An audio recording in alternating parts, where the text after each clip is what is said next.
बच्चों, कैसे हैं आप सब? आशा करती हूँ आप सब अच्छे होंगे, स्वस्थ होंगे। स्वागत है आपका इस कक्षा में। आइए आज हम बढ़ते हैं हिंदी का पाठ 15, डॉक्टर मुत्तुलक्ष्मी रेड्डी। पाठ परिचय। डॉक्टर मुत्तुलक्ष्मी रेड्डी ने ऐसे समय में जन्म लिया जब देश में लड़कियों को पढ़ाने का रिवाज नहीं।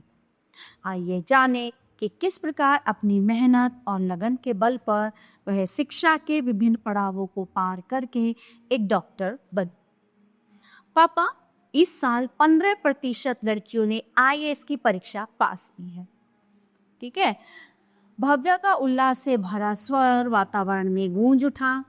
देखिए ना, अब लड़कियां किसी भी क्षेत्र में लड़कों से पीछे नहीं, और ये बात सच भी है। ठीक है। और इस पर दीक्षित जी ने कहा, ठीक कह रही हो बिटिया, क्या तुम जानती हो कि लड़कियों ने समाज में ये स्थान प्राप्त करने के लिए किन किन कठिनाइयों का सामना किया है?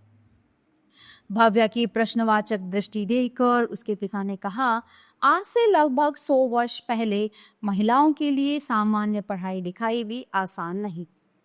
सुनो, मैं तुम्हें चिकित्सा के क्षेत्र में स्नातक की उपाधि पाने वाली पहली भारतीय महिला डॉक्टर मुत्तुलक्ष्मी रेड्डी के जीवन के बारे में बताता हूँ। ठीक है, उन्होंने बताओ।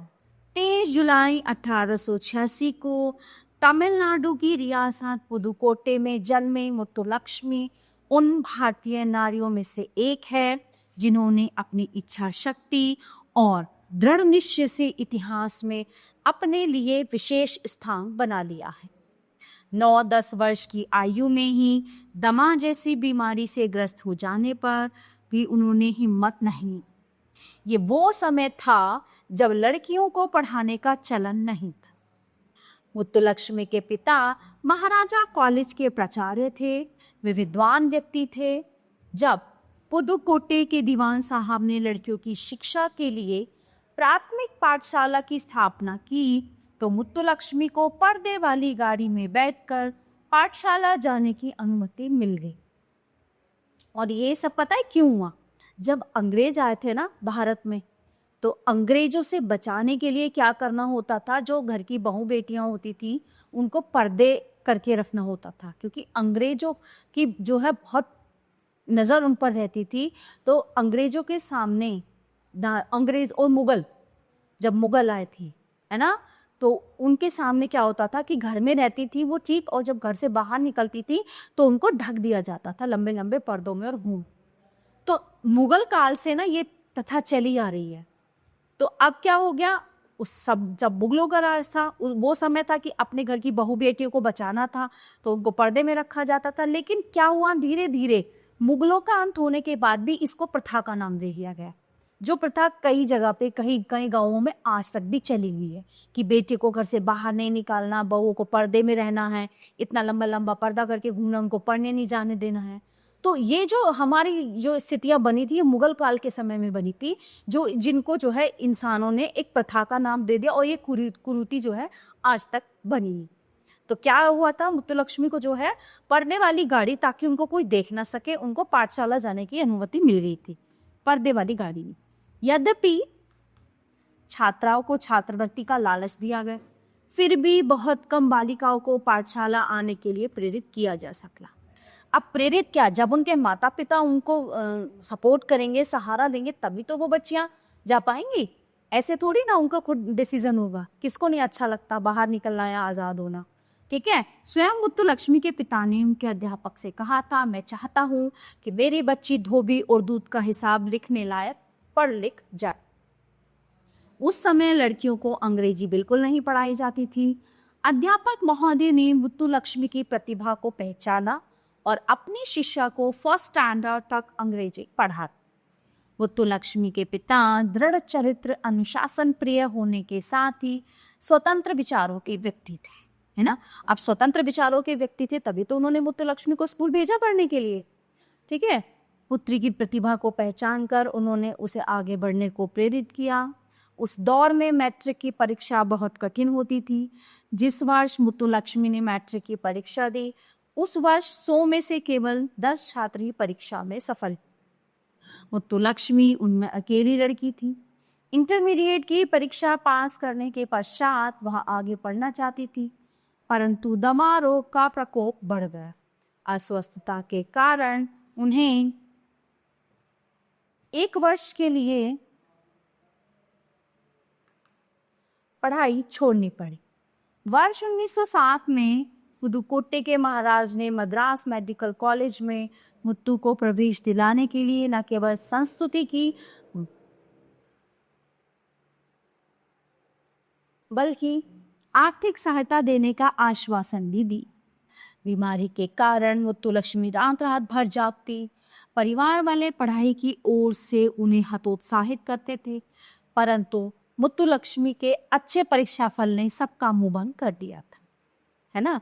तो तीसरे और चौथे वर्ष में शल्य चिकित्सा में उसके 100% अंक देखकर तो सबका मुंह खुला का खुला रह गया। वर्ष 1912 में मुत्तुलक्ष्मी डॉक्टर बन गई और उन्होंने शल्य चिकित्सा में विशेष योग्यता पाई थी। किसी भारतीय विश्वविद्यालय से चिकित्सा के क्षेत्र में स्नातक की परीक्षा पास करने वाली मुत्तुलक्ष्मी पहली महिला। चिकित्सा के क्षेत्र में स्नातक की परीक्षा पास करने वाली मुत्तुलक्ष्मी पहली महिला थी। मुत्तुलक्ष्मी की पहली नियुक्ति मद्रास में एक मोर के महिला एवं बाल रोग अस्पताल में सर्जन के रूप में। वर्ष 1913 में किंग जॉर्ज अस्पताल के सर्जन डॉक्टर सुंदर रेड्डी से इनका विवाह हुआ। वर्ष 1925 में महिला एवं बाल रोगों के क्षेत्र में उच्च अध्ययन के लिए भारत सरकार की छात्रवृत्ति पर उन्होंने पहली विदेश यात्रा की। जून 1926 में पेरिस में हुए अंतर्राष्ट्रीय महिला सम्मेलन में डॉक्टर मुत्तुलक्ष्मी ने भारतीय महिलाओं का प्रतिनिधित्व किया। उसी वर्ष स्वदेश लौटकर वे मद्रास विधान परिषद की सदस्य निर्वाचित हुई। भारत में विधानसभा में इनसे पहले कोई महिला सदस्य नहीं थी। डॉक्टर मुत्तुलक्ष्मी विधान परिषद की वाइस प्रेसिडेंट होने वाली विश्व की पहली महिला थी।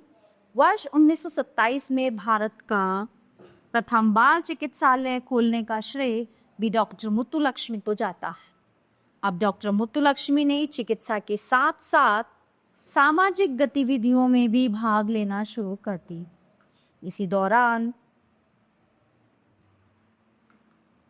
श्रीमती सरोजिनी नायडू और अन्य बड़े बड़े नेताओं से भी उनकी भेंट हुई।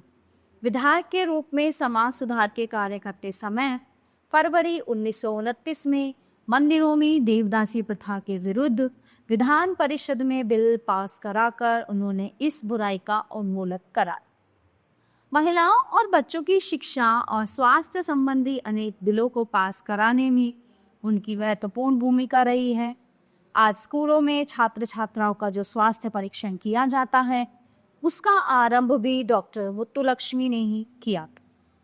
नारी शिक्षा के लिए स्कूल खुलवाने, बच्चों के लिए विशेष अस्पताल खोलने और बाल कल्याण केंद्रों की स्थापना करवाने में भी उनका विशेष योगदान रहा।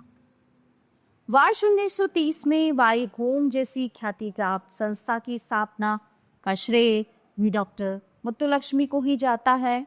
ये संस्था अनाथ बच्चों और बेसहारा बालिकाओं की देखभाल करती है। डॉक्टर मुत्तुलक्ष्मी ने लंदन में वर्ष 1929 में हुए गोलमेज सम्मेलन में भाग लिया था। इनके साथ अन्य 2 महिला प्रतिनिधि थी, राजकुमारी अमृत कौर और बेगम शरीफ हमीद अली। नमक सत्याग्रह के दौरान महात्मा गांधी को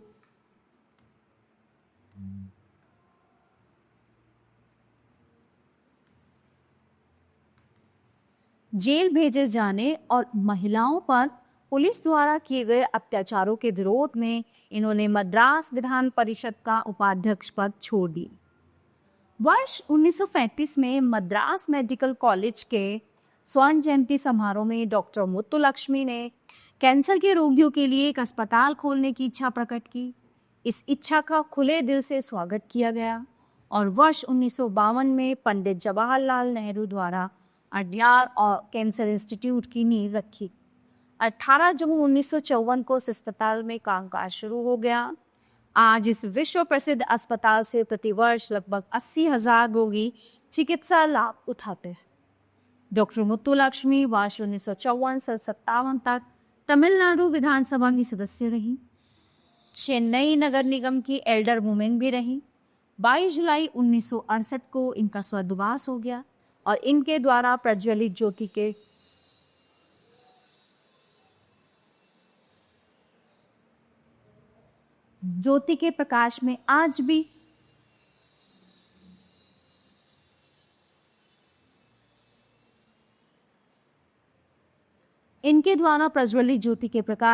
भारतीय नारी हर क्षेत्र में उन्नति की सीढ़ियां चढ़। ये थी डॉक्टर मुत्तुलक्ष्मी। प्यारे बच्चों, ये पाठ यहीं पे समाप्त होता है। आशा करती हूँ आपको अच्छे से समझ आया होगा। मिलते हैं अगली कक्षा में। धन्यवाद।